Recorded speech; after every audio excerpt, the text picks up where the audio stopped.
નમસ્કાર મિત્રો, આજના લેક્ચરની અંદર આપણે નામાના મૂળ તત્વો જેને એલિમેન્ટ્સ ઓફ એકાઉન્ટ કહે છે અથવા શોર્ટમાં એને એકાઉન્ટન્સી કહે છે એના ભાગ 1ની અંદર પ્રથમ ચેપ્ટર હિસાબી પદ્ધતિ અને તેના પારિભાષિક શબ્દો. આજના લેક્ચરની અંદર મિત્રો આપણે ચર્ચા કરવા જઈ રહ્યા છે વિભાગ A, B અને C વિકલ્પો અને ટૂંકા પ્રશ્નોની આજે આપણે મિત્રો ચર્ચા કરશું. આ આપણા 2019-20ના તેજસ્વી વિદ્યાર્થીઓ છે મિત્રો, એમને ઉજ્જવળ પરિણામ પ્રાપ્ત કર્યું છે. હવે તમે પણ સમય આવી ગયો છે કે ખૂબ સરસ મહેનત કરો એટલે તમારું પણ ઊંચું રિઝલ્ટ આવે. નીચેનામાંથી યોગ્ય વિકલ્પ પસંદ કરી સાચો જવાબ આપો. બદલા પદ્ધતિમાં નીચેનામાંથી કયું વિધાન સાચું નથી? બદલા પદ્ધતિ જેને સાટા પદ્ધતિ કહેવામાં આવે છે. મિત્રો, પહેલા જ્યારે નાણાં નહોતા તો જ્યારે નાણાં નહોતા ત્યારે સાટા પદ્ધતિથી વ્યવહાર કરવામાં આવતા હતા. એટલે કે વસ્તુ કે સેવાના બદલામાં વસ્તુ કે સેવાનો વિનિમય થતો હતો. એટલે તમારે કોઈ વસ્તુ ખરીદવી હોય તો સામે એક બીજી વસ્તુ આપવી પડે. તમારે કોઈ સેવા લેવી હોય તેની સામે બીજી કોઈ સેવા આપવી પડે. તો એ સાટા પદ્ધતિ હતી. જો કે હાલ તો તમે બધા જ વસ્તુનો વિનિમય નાણાંમાં કરો છો. તો એ મોબાઈલ ખરીદવા જાઓ કે ટીવી ખરીદવા જાઓ કે ચંપલ ખરીદવા જાઓ, હાલ તો તમે નાણાં જ આપો છો. તો એ જમાનામાં વસ્તુના બદલામાં વસ્તુ અને સેવાના બદલામાં સેવાનો વિનિમય થતો હતો.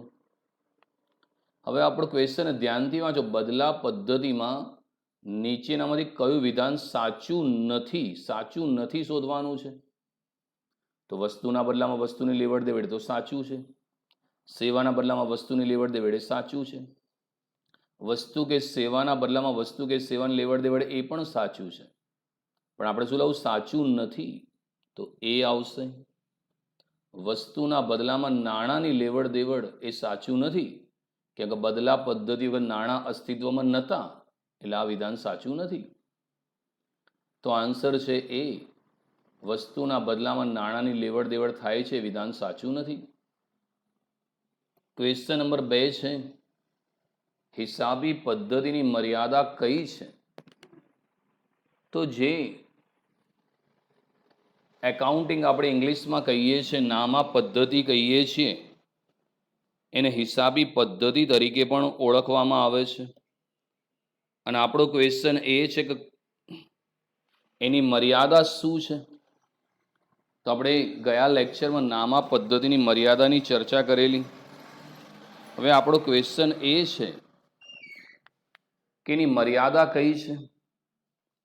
તો મિત્રો, નામા પદ્ધતિની મર્યાદા શું છે એની આપણે ચર્ચા કરેલી, પણ આજે વિકલ્પની અંદર વાત કરીએ છીએ. તો નામા પદ્ધતિની મર્યાદા શું છે એની વાત કરીએ તો નફાકારકતા જણાવે છે તો એનો ફાયદો કહેવાય. આર્થિક સ્થિતિ જણાવે છે તો એ પણ એનો ફાયદો છે. કરવેરાના આયોજન માટે હિસાબી પદ્ધતિ એ તો એનો ફાયદો છે. આ નફાકારકતા ફાયદો છે, આર્થિક સ્થિતિ ફાયદો છે, કરવેરા પણ ફાયદો છે. એની મર્યાદા આ છે ડી, નાણાંનું સ્થિર મૂલ્ય. કારણ કે હિસાબી પદ્ધતિમાં એક એવી ધારણા કરવામાં આવે છે કે નાણાંનું મૂલ્ય સ્થિર છે, પણ મિત્રો વાસ્તવમાં એ સાચું નથી. કારણ કે જ્યારે દેશમાં ભાવ વધારો કે ફુગાવો થતો હોય તો એ જ વસ્તુ તમે ભવિષ્યમાં એ કિંમતે નહીં લઈ શકો. દાખલા તરીકે 5 વર્ષ પહેલા એક્ટિવા 50,000માં લીધું હતું, તો હવે એ જ એક્ટિવા 50,000માં નહીં આવે. પણ એકાઉન્ટ એમ કહે છે કે નાણાંનું સ્થિર મૂલ્ય છે, પણ એ વાસ્તવમાં શક્ય નથી. તો 5 વર્ષ પહેલાં જે એક્ટિવા 50,000માં મળતું હતું, આજે એ જ એક્ટિવા ખરીદવા માટે 80,000, 90,000 આપવામાં આવે છે. તો નાણાંનું સ્થિર મૂલ્ય એ ધારણા ખોટી છે, એ હિસાબી પદ્ધતિની મર્યાદા છે. તો આન્સર છે ડી, નાણાંનું સ્થિર મૂલ્ય.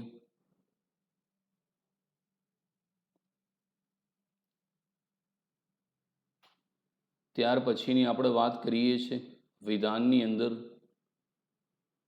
તો વિકલ્પ નંબર 3ની આપણે ચર્ચા કરીએ.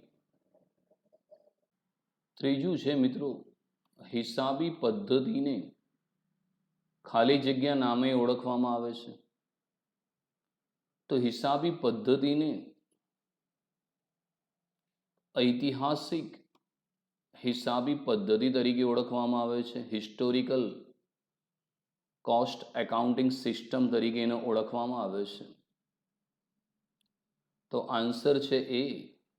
તો આપણી જે નામા પદ્ધતિ અથવા એને ઇંગ્લિશમાં એકાઉન્ટિંગ કહીએ છીએ, તો બુક કીપિંગ કહીએ છીએ, એ ઐતિહાસિક હિસાબી પદ્ધતિ તરીકે ઓળખવામાં આવે છે. નીચેના પ્રશ્નોના ઉત્તર એક વાક્યોમાં આપો. ધંધામાં મૂડી કોના દ્વારા આપવામાં આવે છે? તો ધંધાનો માલિક ધંધો શરૂ કરવા માટે જે રોકડ માલ કે મિલકત ધંધામાં લાવે તેને મૂડી કહે છે. અને મિત્રો, કોઈ પણ ધંધો છે એમાં જે પણ મૂડી છે એ લાવે ધંધાનો માલિક. તમારો ધંધો હોય તો તમે જ મૂડી લાવવાના ને બીજો થોડો કોઈ લાવવાનો છે. તો કોઈ પણ ધંધામાં મૂડી લાવશે ધંધાનો માલિક. તો ધંધામાં મૂડી ધંધાના માલિક દ્વારા આપવામાં આવે છે. ગાલખાદ એ ધંધા માટે શું કહેવાય છે? તો જ્યારે મિત્રો દેવાદાર પાસેની લેણી રકમ વસૂલ ન થઈ શકે ત્યારે માંડી વાળવામાં આવતી રકમને ગાલખાદ કહે છે. મિત્રો, આપણે કોઈ દેવાદાર જોડે પૈસા લેવાના હોય અને આપણે વારંવાર ઉઘરાણી કરીએ, તેમ છતાં જો એની પાસેથી નાણાં વસૂલ ન થઈ શકે ત્યારે આપણે એ રકમ માંડી વાળવી પડે. અને એ જે રકમ આપણે માંડી વાળીએ એને ગાલખાદ કહેવાય. અને મિત્રો, એ ગાલખાદ એ ધંધા માટે નુકસાન કહેવાય છે. તો આન્સર છે ગાલખાદ એ ધંધા માટે નુકસાન છે. આ ખર્ચ નથી. કંઈ મેળવવા માટે આપણે ચૂકવીએ એને ખર્ચ કહેવાય. પણ આપણે તો લેવાના છે, વારંવાર ઉઘરાણી પણ કરી છે, છતાં પણ પૈસા નથી મળતા, તો એને ગાલખાદ અથવા ડૂબેલું લેણું, અંગ્રેજીમાં એને બેડ ડેપ્ટ તરીકે ઓળખવામાં આવે છે. સ્થિર નાણાં મૂલ્ય એટલે શું? આન્સર, ભૂતકાળમાં ખરીદવામાં આવેલ મિલકત એ જ કિંમતે ભવિષ્યમાં પુનઃસ્થાપના કરી શકાતી હોય તો તેને સ્થિર નાણાં મૂલ્ય કહે છે. મિત્રો, હિસાબી પદ્ધતિની મર્યાદા છે કે એકાઉન્ટમાં એવી ધારણા કરવામાં આવે છે કે નાણાંનું મૂલ્ય સ્થિર છે. નાણાંનું મૂલ્ય સ્થિર છે એનો મતલબ એ થયો કે કોઈ યંત્ર તમે 50,000માં ખરીદ્યું છે તો 5 વર્ષ પછી પણ તમને એ યંત્ર 50,000માં મળશે. પણ મિત્રો, હિસાબી પદ્ધતિની મર્યાદા છે કે ક્યારે પણ નાણાંનું મૂલ્ય સ્થિર નથી હોતું. કારણ કે જો દેશમાં ભાવ વધારો કે ફુગાવો હોય તો એ જ કિંમતે વસ્તુ ખરીદી શકાતી નથી. પણ અહીંયા તો ફક્ત વ્યાખ્યા કીધેલી છે. ભૂતકાળમાં ખરીદવામાં આવેલ મિલકત એ જ કિંમતે ભવિષ્યમાં પુનઃસ્થાપના કરી શકાતી હોય તેને સ્થિર નાણાં મૂલ્ય કહે છે. અથવા તમે એમ લખી શકો, નાણાંનું મૂલ્ય સ્થિર રહે છે એવી ધારણાને સ્થિર નાણાં મૂલ્ય કહે છે. એટલે ભૂતકાળમાં તમે જે મિલકત ખરીદી છે એ જ કિંમતે ભવિષ્યમાં પણ પુનઃસ્થાપના એટલે ભવિષ્યમાં પણ ખરીદી શકાતી હોય તેને સ્થિર નાણાં મૂલ્ય કહે છે.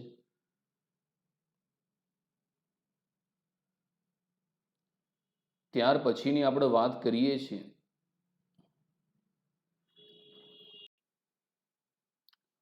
દ્વિનોંધી નામા પદ્ધતિ એટલે શું? જે નામા પદ્ધતિમાં ઉધાર જમાના નિયમો મુજબ દરેક વ્યવહારની બે અસર આપવામાં આવે છે તેને દ્વિનોંધી નામા પદ્ધતિ કહે છે. મિત્રો, નામું લખવાની બે પદ્ધતિઓ છે. એક દેશી નામા પદ્ધતિ અને એક બીજી છે દ્વિનોંધી નામા પદ્ધતિ. નામું લખવાની સૌથી જૂની અને પ્રાચીન પદ્ધતિ દેશી નામા પદ્ધતિ છે. દ્વિનોંધી નામા પદ્ધતિની શોધ ઇટાલી નામના દેશમાં થઈ. ઇટાલીના જે ગણિત શાસ્ત્રી હતા લ્યુકા પેસિઓલી, તો એ લ્યુકા પેસિઓલીએ ઈસવીસન 1494માં, ફરી એકવાર યાદ રાખજો, 11મા ધોરણમાં તો બરાબર છે, બાકી ભવિષ્યમાં પણ આ ક્વેશ્ચન તમારે પૂછાય છે ગવર્મેન્ટ એક્ઝામમાં પણ.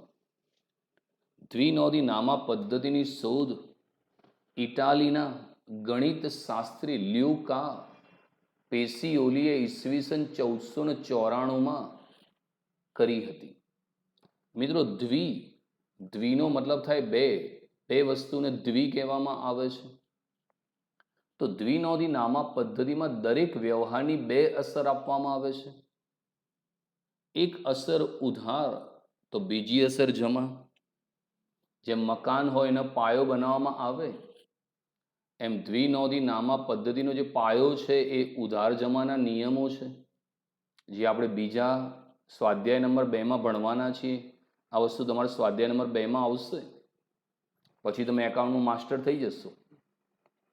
જે નામા પદ્ધતિમાં ઉધાર જમાના નિયમો મુજબ દરેક વ્યવહારની બે અસર નોંધવામાં આવે છે તેને દ્વિનોંધી નામા પદ્ધતિ કહે છે.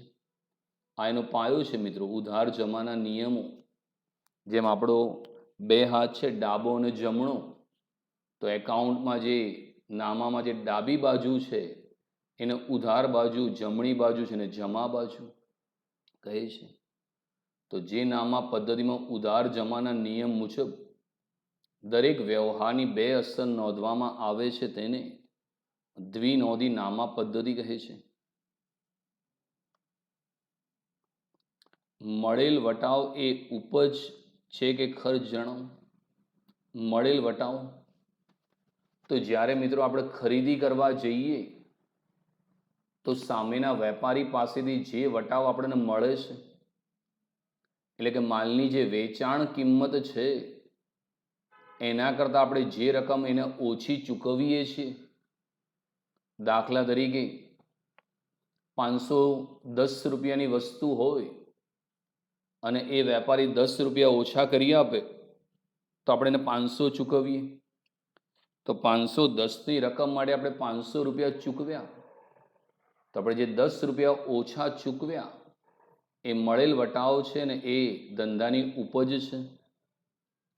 તો મળેલ વટાવ એ ઉપજ છે, કેમ કે આપણે ઓછા આપ્યા, આપણને ફાયદો થયો, એ ઉપજ છે.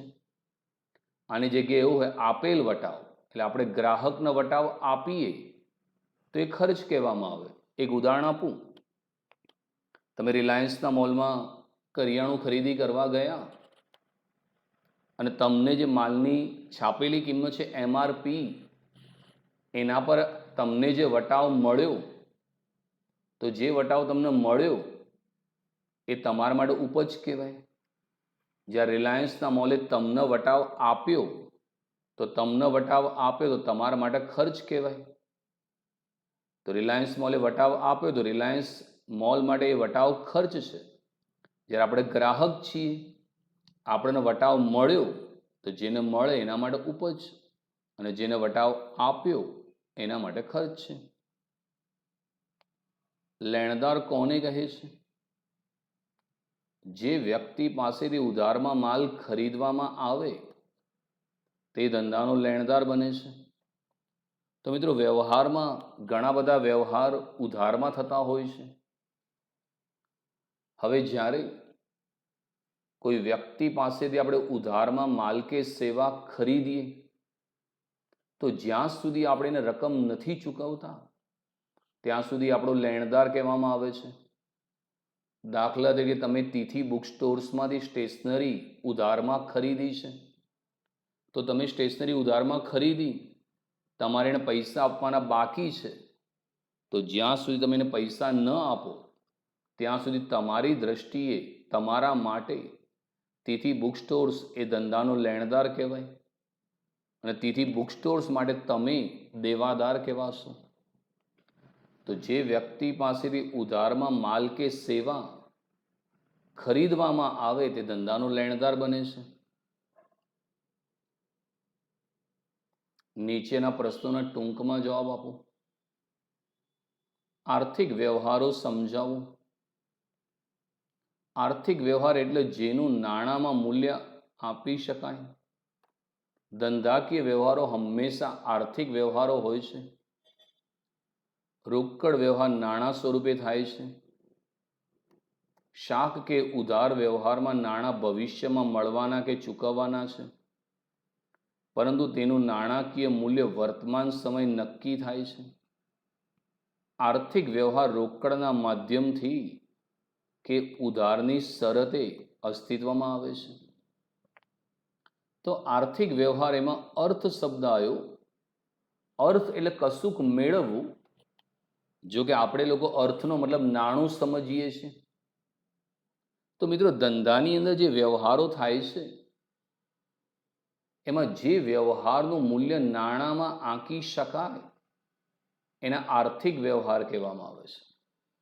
અને નામા પદ્ધતિમાં આર્થિક વ્યવહારોની જ નોંધ કરવામાં આવે છે. એટલે તમે જે પણ વ્યવહાર કરો એનું મૂલ્ય જો નાણાંમાં આપી શકાય તો એ આર્થિક વ્યવહાર છે.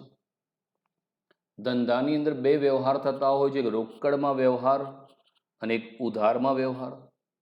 એ બંને આર્થિક વ્યવહાર જ કહેવામાં આવે છે.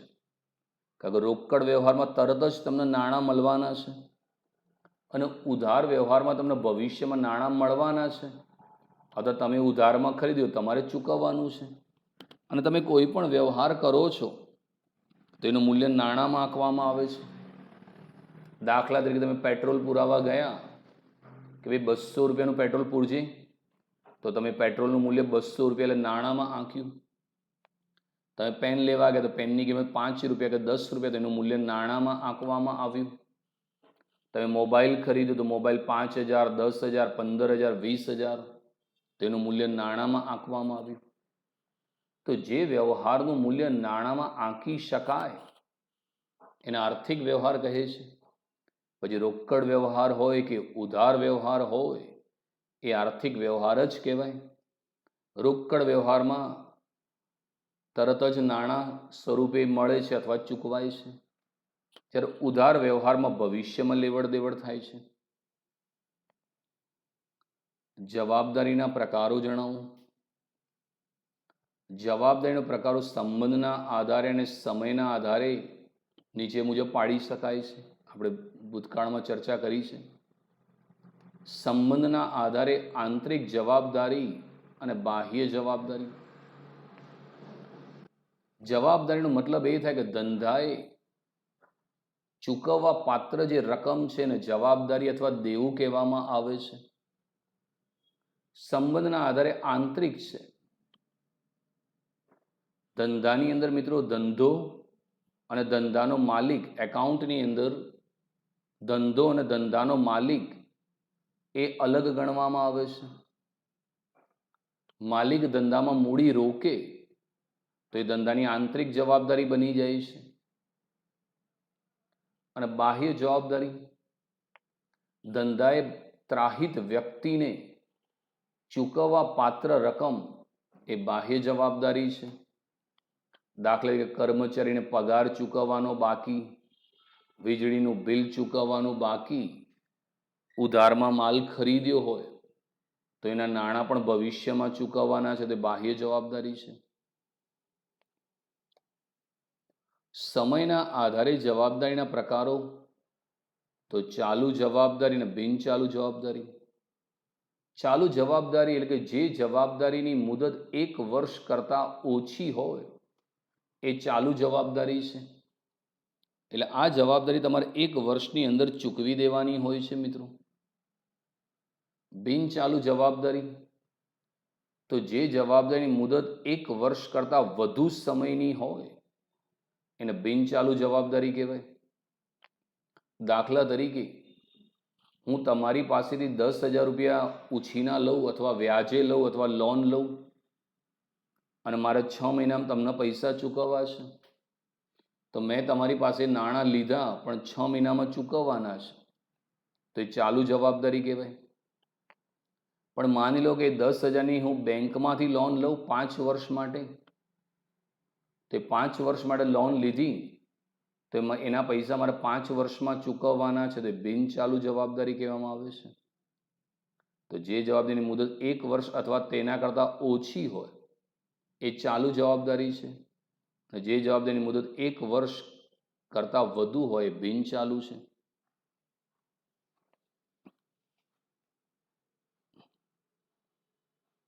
મિલકતના પ્રકારો ચર્ચો. મિલકત એટલે એવી કોઈ પણ દ્રશ્ય કે અદ્રશ્ય વસ્તુ જે ધંધાની માલિકીની હોય, તેનું નાણાકીય મૂલ્ય હોય. અન્ય શબ્દોમાં મિલકતો એટલે આર્થિક સાધનો જે માલિકે ધારણ કરેલ છે અને તેમાંથી ભવિષ્યમાં ધંધાને આર્થિક લાભો થવાના અપેક્ષિત હોય. મિલકતનું વર્ગીકરણ નીચે પ્રમાણે છે. તો મિલકતોમાં બિનચાલુ જવાબદારી, બિનચાલુ મિલકતો, ચાલુ મિલકતો અને અવાસ્તવિક મિલકતો. મિલકત જેને અંગ્રેજીમાં એસેટ્સ કહેવામાં આવે છે. તો મિલકત એટલે મિત્રો એવી કોઈ પણ દ્રશ્ય કે અદ્રશ્ય વસ્તુ કે બાબત કે જે ધંધાની માલિકીની છે અને જેનું નાણાંમાં મૂલ્ય છે, એને મિલકત કહેવામાં આવે છે. તો એ મિલકત છે. મતલબ બે વસ્તુ હોવી જોઈએ. એક તો ધંધાની માલિકીની એટલે મતલબ તમારી પોતાની હોવી જોઈએ, અને બીજી વસ્તુ એ છે કે એનું નાણાંની અંદર મૂલ્ય હોવું જોઈએ, તો એ મિલકત છે. મિલકતના પ્રકારોની વાત કરીએ તો બિનચાલુ મિલકતો. મિત્રો જે મિલકતોની મુદત 1 વર્ષ કરતાં વધુ સમયની હોય એને બિનચાલુ મિલકતો, અથવા એને સ્થિર મિલકતો, અથવા એને કાયમી મિલકતના નામે ઓળખવામાં આવે છે. જમીન, મકાન, યંત્રો, ફર્નિચર, વાહનો એ બધી જ ધંધાની બિનચાલુ મિલકતો છે. એમાં દ્રશ્ય મિલકતનો પણ સમાવેશ થાય અને અદ્રશ્ય મિલકતનો બી સમાવેશ થાય. જે મિલકતને જોઈ શકાય છે, સ્પર્શી શકાય છે, દ્રશ્ય છે. જમીન, મકાન, યંત્રો, વાહનો, ફર્નિચર એ દ્રશ્ય છે. જ્યારે જે મિલકતને જોઈ શકાતી નથી કે સ્પર્શી પણ શકાતી નથી એ અદ્રશ્ય છે. સોફ્ટવેર, પાઘડી, patent, copyright, trademark, formulas, licence, franchise એ બધી અદ્રશ્ય મિલકતો છે. ચાલુ મિલકતો એટલે કે કરંટ એસેટ. જે મિલકતની મુદત 1 વર્ષ કે તેના કરતાં ઓછી હોય એને ચાલુ મિલકત કહે છે.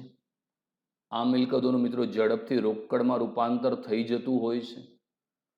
સ્ટોક છે, દેવાદાર છે, લેણી હુંડી, રોકડ શિલ્લક, બેંક શિલ્લક એ ધંધાની ચાલુ મિલકત છે. અવાસ્તવિક મિલકત એટલે કે જે મિલકત ભૌતિક અસ્તિત્વ ધરાવતી નથી અને જેનું ઉપજ મૂલ્ય શૂન્ય હોય છે, જેનું રોકડમાં રૂપાંતર થતું નથી, એ અવાસ્તવિક મિલકતો છે. પ્રાથમિક ખર્ચ, સ્થાપના ખર્ચ, શેર વટાવ, ડિબેન્ચર વટાવ એ ધંધાની અવાસ્તવિક મિલકતો છે. હિસાબી પદ્ધતિ કળા અને વિજ્ઞાન તરીકે. હિસાબી પદ્ધતિ કળા છે. હિસાબો તૈયાર કરવા માટે હિસાબી પદ્ધતિની મર્યાદામાં રહી હિસાબો તૈયાર કરવા આવડત અને કૌશલ્યની જરૂર છે. વ્યવસ્થિત રીતે લખાયેલું નામું સંચાલકો માટે માર્ગદર્શક છે. હિસાબી પદ્ધતિ વિજ્ઞાન છે. વિજ્ઞાન નિયમો અને સિદ્ધાંતો પર આધારિત હોય છે. હિસાબી પદ્ધતિ પણ ચોક્કસ નિયમો અને સિદ્ધાંતો અનુસાર જ લખાય છે. તેથી નિયમો અને સિદ્ધાંતોના કારણે હિસાબી પદ્ધતિ વિજ્ઞાન છે. તો હિસાબી પદ્ધતિ કળા છે, એટલે કે એકાઉન્ટિંગ કે book keeping is an art. તો મિત્રો સાચી વસ્તુ છે કે નામું લખવું એ કળા છે. હાલ તમે કોઈ પેઢીનું એકાઉન્ટ ના લખી શકો, કારણ કે તમારામાં એ લખવાની આવડત નથી. પણ તમે જો એકવાર 11-12 કોમર્સ કરી લેશો તો તમારાની અંદર એ એકાઉન્ટ લખવાની આવડત અને કૌશલ્ય ઓટોમેટિકલી આવતું જશે. એટલે ભવિષ્યમાં તમે એક સારા એકાઉન્ટન્ટ કે સારા ચાર્ટર્ડ એકાઉન્ટન્ટ બની જશો. કારણ કે કળા છે, આવડત જોઈએ મિત્રો. હાલ તમને 10માના દાખલા આપે, તમે ગણી શકો કેમ કે તમે ભણ્યા છો. એમ એકાઉન્ટ લખવું બી એક કળા છે મિત્રો. મિત્રો જે સારા સારા એકાઉન્ટન્ટ હોય છે એને ઊંચો પગાર હોય છે, કેમ કે એનામાં માસ્ટરી આવી ગઈ છે. કારણ કે હિસાબો તૈયાર જ્યારે કરવાના હોય તો હિસાબી પદ્ધતિની જે લિમિટેશન છે એને આધીન રહીને તમારા હિસાબો તૈયાર કરવા પડે. એકાઉન્ટનું વર્ષ 1 એપ્રિલે શરૂ થાય ને 31મી માર્ચે પૂરું થાય, તો એ દિવસે તમારે હિસાબો તૈયાર કરવા પડે. એના માટે તમારામાં આવડત અને કૌશલ્યની જરૂર છે. અને વ્યવસ્થિત રીતે લખાયેલું નામું સંચાલકો માટે માર્ગદર્શક છે. એટલે એકવાર તમારી જોડેથી કળા આવી જાય તો સરળતાથી તમે નિર્ધારિત સમયમાં તમારા હિસાબો લખી શકો છો. તો એ તૈયાર કરવા માટે તમારે આવડત અને કૌશલ્યની જરૂર પડે છે. કળા એટલે કોઈ કાર્ય કરવાની વ્યક્તિની વિશિષ્ટ આવડત કે કુશળતાને કળા કહે છે. તો એકાઉન્ટ લખવું પણ મિત્રો એક કળા છે. એના માટે આવડત અને કૌશલ્યની જરૂર છે. માટે હિસાબી પદ્ધતિ કળા છે. અને સરસ રીતે લખાયેલું જે એકાઉન્ટ છે એ સંચાલકો માટે પણ માર્ગદર્શક છે. હિસાબી પદ્ધતિ વિજ્ઞાન છે. વી એટલે વિશિષ્ટ, વિશિષ્ટ પ્રકારનું જ્ઞાન. જેમ મિત્રો વિજ્ઞાન છે એ ચોક્કસ નિયમો અને સિદ્ધાંતો પર આધારિત હોય. કોઈ પણ તમે વિજ્ઞાન ભણ્યા છો આટલા વર્ષોમાં તો તમે એને ચોક્કસ નિયમો અને સિદ્ધાંતો ભણેલા છે. એમ હિસાબી પદ્ધતિ છે મિત્રો, એ પણ ચોક્કસ નિયમો અને સિદ્ધાંતો પર છે. આ હિસાબી પદ્ધતિના નિયમો આપણે સ્વાધ્યાય નંબર 2માં ભણીશું. એમાં ઉધાર જમાના નિયમો આવશે, વ્યક્તિ ખાતાનો નિયમ, માલ મિલકતનો નિયમ, ઉપજ ખર્ચનો નિયમ. અને એકવાર તમે નિયમ ભણી લેશો પછી સરળતાથી તમે એકાઉન્ટ લખી શકશો. એટલે હિસાબી પદ્ધતિ છે મિત્રો, એ પણ મિત્રો ચોક્કસ નિયમો અને સિદ્ધાંતો અનુસાર જ લખવામાં આવે છે. તેથી હિસાબી પદ્ધતિ વિજ્ઞાન છે. તો હિસાબો લખવા માટે આવડત અને કુશળતાની જરૂર છે. માટે હિસાબી પદ્ધતિ કળા છે. અને વિજ્ઞાન જેમ નિયમ અને સિદ્ધાંત પર આધારિત છે એમ હિસાબી પદ્ધતિ પણ ચોક્કસ નિયમો અને સિદ્ધાંતો અનુસાર લખાય છે. માટે હિસાબી પદ્ધતિ કળા અને વિજ્ઞાન છે. હિસાબી પદ્ધતિ એ ધંધાની ભાષા છે. જે રીતે ભાષા દ્વારા લખી, બોલી, પૃથ્થકરણ કરી અર્થઘટન કરવામાં કરી સમજવામાં આવે છે અથવા સમજાવવામાં આવે છે, તે જ રીતે હિસાબી પદ્ધતિ દ્વારા સંબંધિત પક્ષકારોને ધંધાની પ્રવૃત્તિઓ, ધંધાના પરિણામ વિશે જણાવવામાં આવે છે. હિસાબી પદ્ધતિમાં પણ ભાષાની જેમ સમય આધારિત પરિવર્તનનો સમાવેશ થાય છે. તેથી કહી શકાય કે હિસાબી પદ્ધતિ હિસાબો અંગેની જાણકારી આપી ભાષાની કામગીરી બજાવે છે. Accounting is a business language. મિત્રો કોઈ પણ ભાષા, તમે બધા ગુજરાતી ભાષા બોલો છો, ભાષાનો મતલબ શું છે કે કોઈ પણ ભાષા છે એ તમે લખીને અથવા બોલીને અથવા પૃથ્થકરણ કે અર્થઘટન કરીને તમે સામેવાળાને સમજાવો છો. દાખલા તરીકે મારે તમને ભણાવવા છે કે સમજાવવા છે, હું બોલું છું અથવા કોમ્પ્યુટરમાં લખું છું તો હું લખીને તમને સમજાવી શકું અથવા હું બોલીને સમજાવી શકું અથવા એનું અર્થઘટન કરીને સમજાવી શકું. એ જ રીતે જે હિસાબી પદ્ધતિ છે જેને આપણે એકાઉન્ટિંગ કહીએ છીએ, જેમ ભાષા દ્વારા લખી બોલીને સમજાવવામાં આવે છે તેમ હિસાબી પદ્ધતિ છે એ દ્વારા ધંધાની જે પ્રવૃત્તિઓ છે, ખરીદી છે, વેચાણ છે, દેવું છે, લેણું છે, ધંધાનું જે પરિણામ છે, નફો કે નુકસાન વિશે જણાવવામાં આવે છે. કોઈ પણ ધંધો છે મિત્રો, જુદા જુદા પક્ષકારો ધંધાની જોડે સંકળાયેલા છે. માલિકો છે, ગ્રાહકો છે, સરકાર છે, લેણદાર છે. કારણ કે સરકાર બી ઇન્કમ ટેક્સ માગશે, તો તમે હિસાબો તૈયાર કરીને તમારા ધંધાનું પરિણામ બતાવવું પડશે કે તમારે નફો થયો છે કે નુકસાન, અને જે નફો હોય એના આધારે તમારે ઇન્કમ ટેક્સ ચૂકવવો પડશે. તો જેમ ભાષા દ્વારા લખીને બોલીને અર્થઘટન કરીને સમજાવવામાં આવે છે, એમ હિસાબી પદ્ધતિ દ્વારા જે જુદા જુદા સંબંધિત પક્ષકારો છે એને ધંધાની પ્રવૃત્તિઓ વિશે સમજાવવામાં આવે છે, ધંધાના પરિણામ વિશે સમજાવવામાં આવે છે. જે મિત્રો ભાષા છે એ પરિવર્તન હોય છે, ભાષા સમય સમય અનુસાર બદલાતી રહે છે. શરૂઆતમાં તમે કેવી ભાષા બોલતા હતા અને હાલ કેવી ભાષા છે. હવે 12મા પછી માની લો કે તમે CA માટે જશો તો ઇંગ્લિશ મીડિયમમાં ભણશો તો પાછી તમારી ભાષામાં પરિવર્તન આવશે, બોલવાની તમારી ઢબ બદલાઈ જશે. મિત્રો, ભાષામાં પરિવર્તનશીલતાનો ગુણ હોય છે. તમે હાલ ગુજરાતીમાં વાતો કરો છો, પણ ક્યાંય રાજસ્થાનમાં જાઓ એટલે તરત તમે હિન્દીમાં પણ વાતચીત કરો છો. એટલે કેવી પરિવર્તનશીલતા તમારી અંદર આવી ગઈ. તો તમારી અંદર પરિવર્તનશીલતાનો ગુણ આવી ગયો. તમે ઇંગ્લિશ મીડિયમમાં ભણશો તો ઇંગ્લિશમાં બોલતા થઈ જશો. તો ભાષા જેમ સમય આધારિત પરિવર્તન થતું હોય છે, તેમ હિસાબી પદ્ધતિમાં પણ હિસાબો અંગેની જાણકારી આપીને ભાષાની કામગીરી બજાવે છે. એટલે એકાઉન્ટિંગ છે એ પણ ભાષાની જેમ પરિવર્તન થતી જાય છે. પહેલાં મિત્રો આપણે ભારતના લોકો દેશી નામથી નામો લખતા હતા, ચોપડામાં લખતા હતા. પણ જેમ જેમ પરિવર્તન આવતું ગયું પછી ડાયરીમાં એકાઉન્ટ લખતા ગયા, અને હવે મોટાભાગના લોકો લેપટોપ, કમ્પ્યુટર, મોબાઈલમાં લખતા ગયા. તો જેમ ભાષામાં સમય અનુસાર પરિવર્તન આવતું જાય છે, એમ હિસાબી પદ્ધતિમાં પણ ધીમે ધીમે પરિવર્તન આવતું જાય છે. હવે ધીમે ધીમે કમ્પ્યુટર, લેપટોપની અંદર લખાતું જાય છે. એટલે એ દ્રષ્ટિએ તમે કહીએ તો હિસાબી જે પદ્ધતિ છે, હિસાબોની જાણકારી આપે છે, એટલે ભાષાની કામગીરી પણ બજાવે છે. મિત્રો, તો કહી શકાય કે હિસાબી પદ્ધતિ એ ધંધાની ભાષા છે. હિસાબી પદ્ધતિની વ્યાખ્યા મિત્રો આપણે સ્વાધ્યાયની શરૂઆતમાં પહેલા જ લેક્ચરમાં ચર્ચા કરેલી.